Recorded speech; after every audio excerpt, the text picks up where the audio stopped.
In this video, I'm gonna teach you how to use Sezzle Online. It's a very quick and easy process, so make sure to follow along.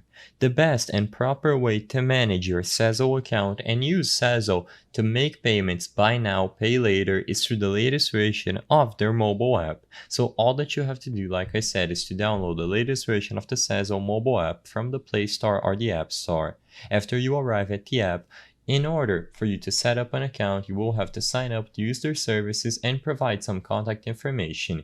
As soon as you are done, you will find all the stores in which Sezzle can be used on at the home screen. So at the top, you will notice that you have a spending power that you must fall within, and when you choose from any of the popular brands on the home screen or you use the search function to look for one, when you proceed to checkout after selecting an item, Sezzle should be available as an option. So usually there is going to be a description like this one that I've highlighted here, monthly payments with Sezzle. As long as you can find Sezzle on the website you selected, you will be able to choose it from checkout. So for most websites, Sezzle is going to be integrated into the payment methods of the website, and all that you have to do is choose to buy now, pay later with Sezzle during checkout.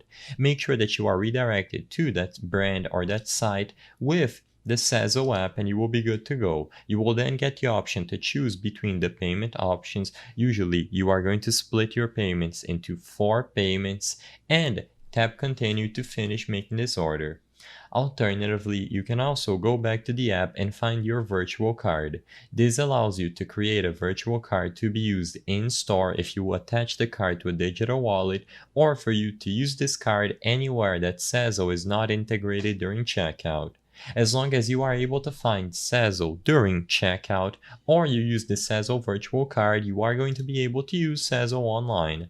I hope I was able to help you on how to use Sezzle Online. If this video helped you, please be sure to leave a like and subscribe for more quick and easy tips. Thank you for watching.